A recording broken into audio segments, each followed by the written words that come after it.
Hola, mi nombre es Yunitsi Peña Aguilar, estudiante de tercer año de medicina. El día de hoy vamos a ver dos temas, los dos tipos más frecuentes de cáncer cutáneo, que es el cáncer vasocelular y el carcinoma epidermoides. Comenzando primero con el cáncer vasocelular y a manera de introducción tenemos que esta va a ser la neoplasia maligna más frecuente en la piel, va a representar dentro de un 60 a un 73%.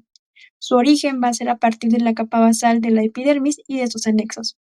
Este cáncer también va a ser llamado, dependiendo de la bibliografía, lo podemos encontrar como un epitelioma vasocelular o basalioma, pero este último término ya no se va a recomendar su uso, porque no nos va a reflejar con precisión, la agresividad potencial de este tumor. Va a ser un tumor epitelial de crecimiento lento, localmente infiltrado y destructivo, con una diferenciación basaloide, como lo estamos viendo, en esta imagen, que más adelante vamos a hablar, más a detalle. En cuanto a la epidemiología en general, tenemos que durante décadas se han reportado estas tasas de incidencia crecientes del cáncer vasocelular en todo el mundo. Primero, el pronóstico para Europa va a ser una tasa de incidencia creciente del 5,5% por ciento anual. Este aumento probablemente se deba a varios factores, como por ejemplo el envejecimiento de la población, pero también algo muy importante que va a ser la mayor exposición al sol, que igual más adelante vamos a hablar sobre esto. Para Alemania se ha pronosticado una tasa de incidencia bruta mayor de 200 casos por cada 100.000 habitantes para el 2020. Y en cuanto a las tasas de incidencias más altas por este cáncer vasocelular en todo el mundo, se van a reportar en Australia y Nueva Zelanda, con más de 1.000 casos por cada 100.000 habitantes. Y aterrizando un poquito en cuanto a la epidemiología de nuestro país, tenemos que los cánceres cutáneos van a ocupar el segundo lugar en frecuencia, representando el 30% entre todos los cánceres después del cervicouterino. Pero ahora, ¿qué es el cáncer vasocelular? Bueno, pues esta va a ser la neoplasia epitelial de baja malignidad, que va a estar formada por células que se parecen a las basales y por un estroma fibroso, de localización preferentemente centrofacial. Como estamos viendo aquí en esta imagen, se va a caracterizar por unas lesiones polimorfas que van a estar bien delimitadas, van a tener este borde acordonado, que muchas veces va a ser pigmentado también, y este va a ser de crecimiento lento, casi nunca va a metastatizar. En cuanto a los factores de riesgo, tenemos que la radiación ultravioleta va a ser el determinante más importante en el desarrollo de cáncer de piel. Esta exposición solar crónica, como por ejemplo las personas que realizan actividades en exteriores, como lo son los campesinos, los trabajadores de la construcción, comerciantes ambulantes, y todo esto pues se va a presentar después de los 30 años, que es cuando comienza a pasar factura toda esta exposición a la que estuvieron expuestos nuestros pacientes. No solamente la exposición laboral, sino también esta exposición, solar en el ámbito recreativo, también nos va a generar este riesgo para presentar cáncer. Incluso tener una historia de haber presentado quemaduras solares nos van a aumentar, el riesgo. Nosotros, ¿qué factores predictores tenemos para que nos indique que este paciente, previo a la exploración, al examen físico, nosotros digamos que puede tener un cáncer vasocelular? Bueno, primero vamos a encontrar queratosis actínica, la edad, esta es muy importante porque, por lo general se va a presentar en pacientes de edad avanzada, y estos fototipos claros que van a estar predispuestos al cáncer, como lo estamos viendo en esa tablita, que es esta clasificación, en donde vemos que los fototipos 1 y 2, van a presentar quemaduras siempre. Y otros factores de riesgo que van a ser menos frecuentes, pero tenemos que tener en cuenta, va a ser la exposición crónica al arsénico, la radiación ionizante, la predisposición genética, estas cicatrices o úlceras crónicas y, en pacientes inmunosuprimidos. En cuanto a la fisiopatología, va a ser un conjunto de todos estos factores fenotípicos asociados a factores ambientales y a estos factores genéticos que al final nos van a llevar a lo que nosotros vamos a ver clínicamente como un carcinoma vasocelular. Dentro de los factores fenotípicos, como ya se los mencionaba, estaba la historia personal o familiar de cáncer de piel, estos fototipos claros, la edad, y todo esto se va a sumar y nos va a generar esta reducción en la capacidad de reparación del ADN, que finalmente nos va a traducir como en una formación de tumores. En cuanto a los factores ambientales, hay demasiados factores que nos pueden generar y predisponer al carcinoma, pero lo más importante, y vuelvo a hacer énfasis en esto, es la exposición y la radiación ultravioleta de forma crónica, sobre todo en la infancia y en la adolescencia. Y por último, en cuanto a los factores genéticos, tenemos estas mutaciones en una vía de señalización llamada Sonic Hedgehog, que pues aquí también nos va a hablar de presencia de mutaciones con pérdida de función de este gen supresor de tumores, que es el PTCH1. Este gen nos va a regular de forma negativa la transmisión de señales Hedgehog y pues por eso estos tumores van a presentar una activación constitutiva de esta vía. Para recordar de forma muy concreta esta vía Sonic Hedgehog, pues esta va a ser la vía de regulación, va a ser la clave en la proliferación celular y la diferenciación y de la organogénesis durante la vida embrionaria, que en la vida adulta lo que nosotros esperamos es que esta vía esté silenciada, esté quiescente. Y lo que va a pasar en este caso es que vamos a tener estas mutaciones genéticas que nos pueden generar esta activación de la vía. Y bueno, como estamos viendo en la imagen central, es lo que veníamos hablando de este factor de riesgo más importante, que es la radiación UV. Esa nos va a generar estos cambios a nivel molecular, comprometiendo estas células blanco en la dermis y en la epidermis, que nos van a absorber esta radiación UV, lo que nos va a generar este estado de inestabilidad, va a haber cambios estructurales directos y finalmente es lo que nos lleva a este daño sobre el ADN. Ahora, ¿cuál es el cuadro clínico? Bueno, principalmente estas neoplasias van a predominar en zonas expuestas con folículos pilosebáceos, particularmente en la cara. Estas lesiones en la cara van a representar el 94%, donde de manera exclusiva esta región centrofacial como lo es el dorso de la nariz, como lo estamos viendo ahí en estas imágenes, la mejilla, los párpados, la región nasogeniana e infraorbitaria, la frente y la región nasolabial. El 5% de estos tumores se van a observar en el tronco y solamente el 1% en extremidades. Em, las manifestaciones clínicas distintivas del carcinoma nos va a decir si definitivamente hay algo que no está bien y que probablemente sea un cáncer. Van a ser estas pápulas o nódulos que pues su característica va a ser que la superficie va a ser perlada, va a ser brillante, pueden ser eucrómicos, rosados, pero también algunos van a presentar estos pigmentos típicos como azulados, como negro, grisáceo. Más adelante tengo algunas imágenes. Em, mm, Van a ser de crecimiento lento, en promedio 5 milímetros al año. Y otra característica es la presencia de estas telangiectasias, que son estos pequeños como vasos, como líneas rojas, que lo que buscan van a ser atravesar la lesión. Y aparte de todo esto, pues si vemos al paciente va a tener una piel fotoexpuesta.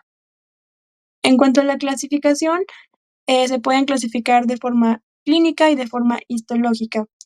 Y eso es lo que al final nos va a dar este diagnóstico.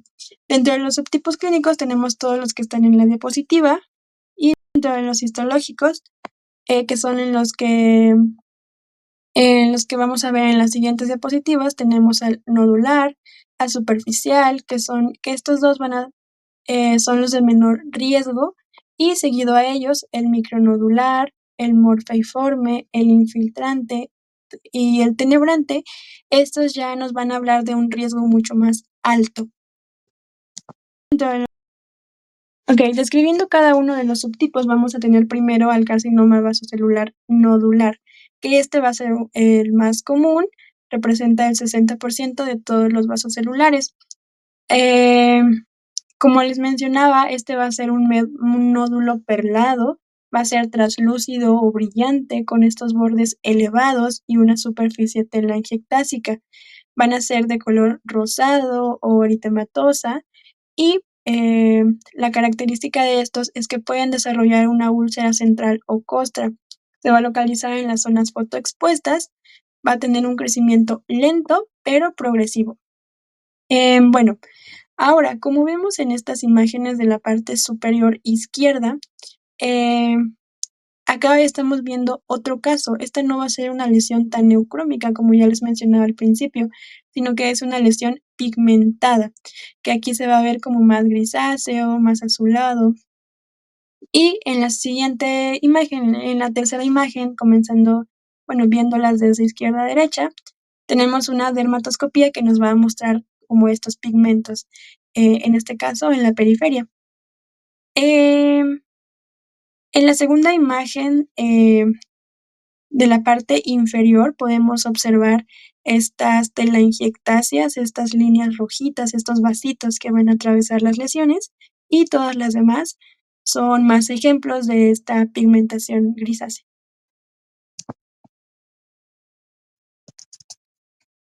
Ahora seguimos con la variante superficial. Esta tiende a ser menos agresiva, va a representar aproximadamente del 15 al 30% de todos los vasos celulares. Va a ser una lesión, como lo estamos viendo en estas imágenes, eritematosa, rojiza. Los bordes van a estar bien definidos, pero van a ser muy finos. Generalmente van a ser de forma ovalada o circular. Su superficie va a ser plana, discretamente elevada. Se van a presentar más en cuello o en tronco, pero también pueden presentarse en extremidades. Ahora, el subtipo morfeiforme, o también llamado esclerodermiforme, se va a localizar principalmente en la cara. Aquí se van a observar abundantes telangiectasias, van a ser placas mal definidas, no van a tener este borde característico ni el pigmento, o algunos van a ser como de este color blanco marfil. El subtipo terebrante también es llamado como úlcera de Jacobi o ulcus rodems. Va a ser una úlcera de forma caprichosa, va a estar bien delimitada e infiltrada. Como lo estamos viendo en la imagen, va a tener un aspecto hemorrágico, va a ser de crecimiento rápido y también va a afectar a los planos profundos de los tejidos vecinos y ya de forma más avanzada puede afectar al cartílago y al hueso. Ahora, para hacer, un diagnóstico, nosotros tenemos que tener clínica y a partir de esta clínica sospecharlo y pedir una biopsia. Y bueno, ¿cómo vamos a hacer este diagnóstico temprano? Pues primero tenemos que detectar estos, fenotipos de los que ya hablábamos, buscar en los adultos mayores, detectar este riesgo exposicional, buscar o preguntar a qué se dedican, qué tanto estuvo expuesto al sol en su vida, etcétera. En el examen físico, vamos a ver estas características predictorias, como el fototipo del paciente, y sumado a esto, pues también buscar estas lesiones en las áreas fotoexpuestas, que van a ser o bueno, buscar características que nos orienten a qué podría, pues, ser este carcinoma de células basales. Em, También debemos tener en mente algunos diagnósticos diferenciales que, pueden como alterarnos un poco esta visión de que puede o no puede ser un carcinoma vasocelular, y dentro de ellos tenemos todos los que vemos aquí en esta diapositiva.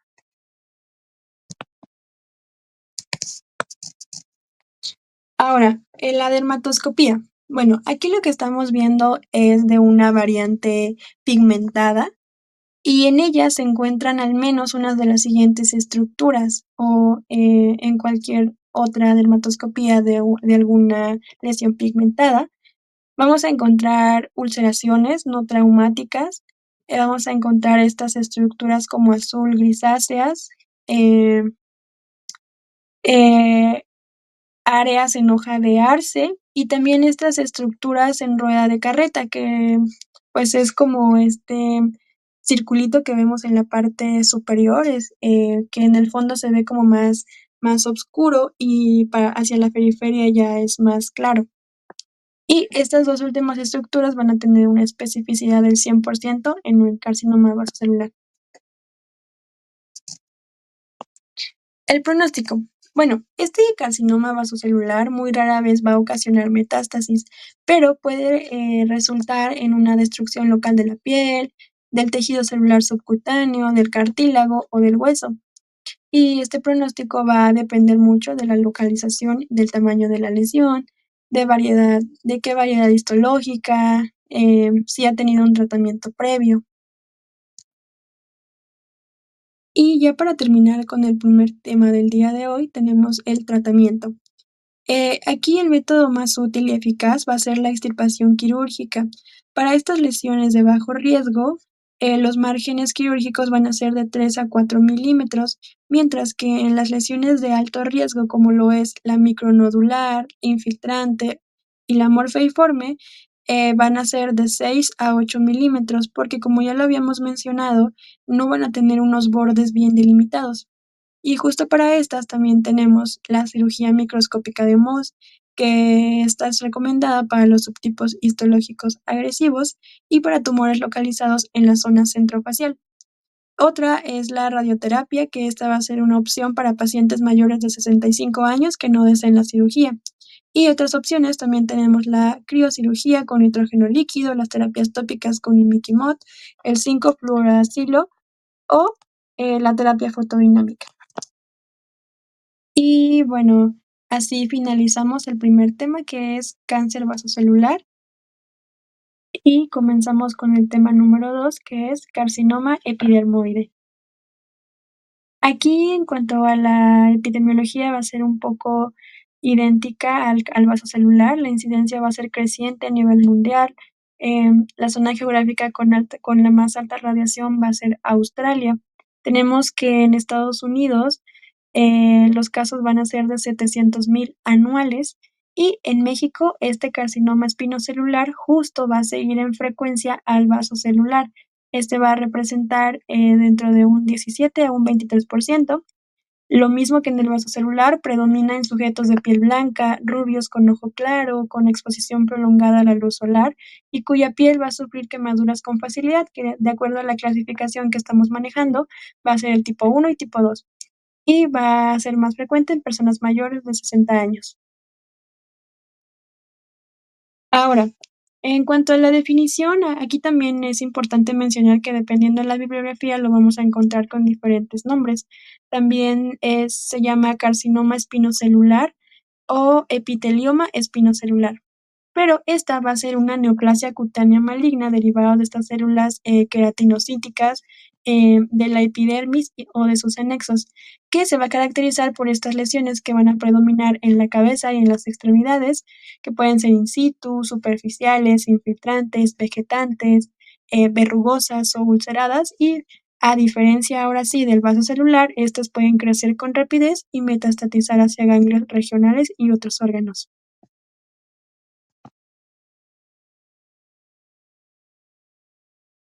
En cuanto a los factores de riesgo, van a ser los mismos. La principal va a ser esta exposición crónica a las radiaciones UV, lo que ya habíamos mencionado, que va a tener importancia esta ocupación. La mayor parte de los casos, pues, se va a presentar en campesinos o en comerciantes ambulantes o en personas que desempeñen estas labores, al aire libre. Va a predominar después de los 60 años de edad. Tenemos el fototipo claro, historia de quemaduras, etcétera. Ahora, en cuanto a la etiopatogenia, este se va a derivar de las células suprabasales de la epidermis y de sus anexos. La causa aquí va a ser multifactorial, van a intervenir tanto factores del huésped como factores ambientales. Y para que sea más fácil entender esto, los vamos a dividir en factores extrínsecos y en factores intrínsecos. Dentro de los extrínsecos, el más importante Como lo hemos estado mencionando, ya varias veces, va a ser el daño por exposición, prolongada a la luz solar. Esta constante fotoexposición se va a traducir en esta aparición, microscópica de atipias celulares y pérdidas de la polaridad en esta maduración progresiva de los queratinocitos. Y desde el punto de vista molecular, estas alteraciones van a tener su origen en la mutación del gen supresor de la proteína P53, la cual en este caso puede estar, sobreexpresada, alterada, permitiendo ya el crecimiento descontrolado de estas células, anómalas. La radiación, UV disminuye el número de las células de Langerhans en la piel y va a modificar esta capacidad, de presentación antigénica. Eh, También van a ser factores carcinogénicos los rayos X. Sin embargo, aquí, no existe como tal un consenso acerca de una dosis acumulada que, pues, origine este riesgo de malignización, así como también el consumo del arsénico, esto debido a la contaminación del agua en las poblaciones del país. Otros carcinógenos químicos importantes también van a ser el alquitrán y sus derivados, el carbón mineral, algunos aceites minerales y derivados de combustión de material orgánico.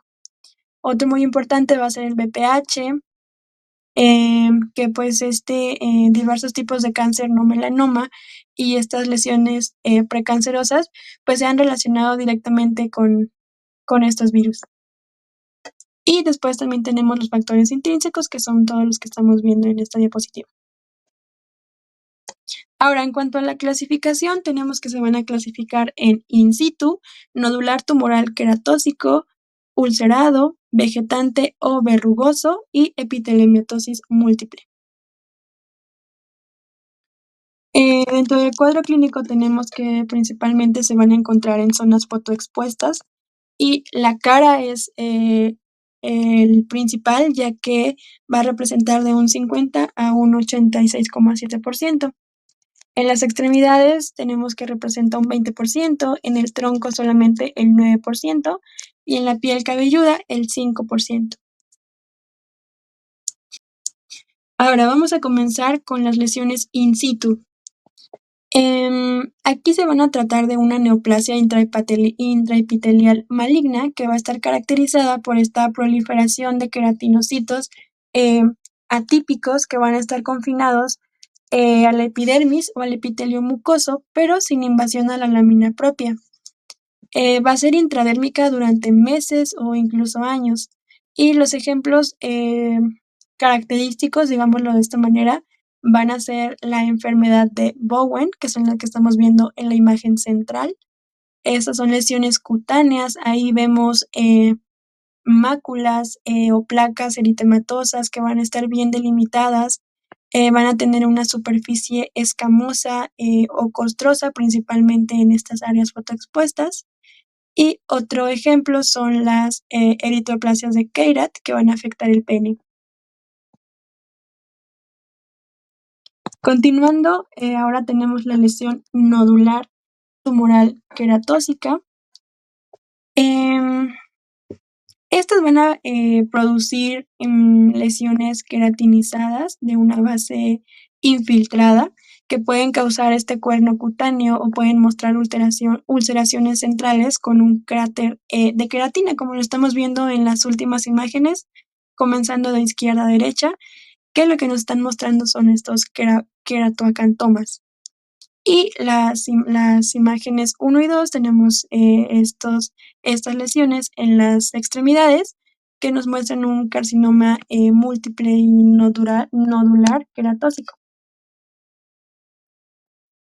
Ahora, el ulcerado. Bueno, esta va a ser la forma más frecuente, va a estar constituida por una úlcera de superficie anfractuosa, va a tener una base infiltrada, va a estar sobrelevada, y va a tener una superficie verrugosa, dura o igual incluso y costrosa, va a tener un borde irregular, que también se le llama como borde en rampa de rodillo. Em, Esto va a ser, producto a la destrucción tisular por el crecimiento tumoral. Estas, principalmente van a representar una fase evolutiva frente a los carcinomas epidermoides que no fueron tratados, o bien que son de rápida progresión. Seguimos con el vegetante. La mayoría de las veces aparece sobre lesiones inflamatorias crónicas, va a producir esta neoformación que puede alcanzar grandes dimensiones, como ahorita estamos viendo en las imágenes. Y esta variante, se observa principalmente en cicatrices de quemaduras, en úlceras de pierna, en micosis profundas e incluso en lupus eritematoso discoide. Eh, por último, tenemos al epiteliomatosis múltiple. Ese término se va a utilizar para describir una condición caracterizada por esta aparición, simultánea o sucesiva de múltiples carcinomas, epidermoides cutáneos, generalmente van a estar bien diferenciados, y que se van a presentar en un mismo paciente. Ahora, también existe una clasificación internacional del epitelioma espinocelular según el sistema TNM, que va a medir, uno, el tamaño de la neoplasia, o del tumor, la letra T, la presencia de ganglios o nodos regionales, representado con la letra N, y las metástasis, que es la M, y que van a considerar todas estas situaciones que estamos viendo en este recuadro de la diapositiva. Aquí también se van a, considerar situaciones de alto riesgo, es la invasión profunda por debajo de la dermis reticular. 2, el tamaño que sea más de 2 centímetros de diámetros, que haya una poca diferenciación en el estudio histopatológico, que haya esta ausencia de infiltrado inflamatorio, personas con inmunosupresión, que tengan, presencia de cicatrices, de úlceras, de fístulas, o radiodermis.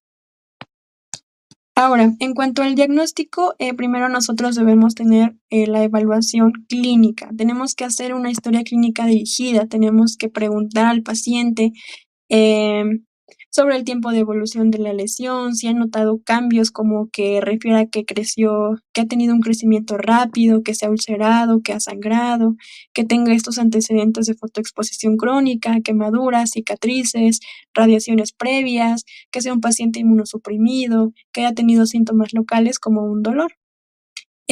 Después, en la exploración física, nosotros tenemos que está, la inspección y la palpación de la lesión, tenemos que, ver la morfología, si es nodular, si es ulcerada, o si por el contrario tenemos una vegetante.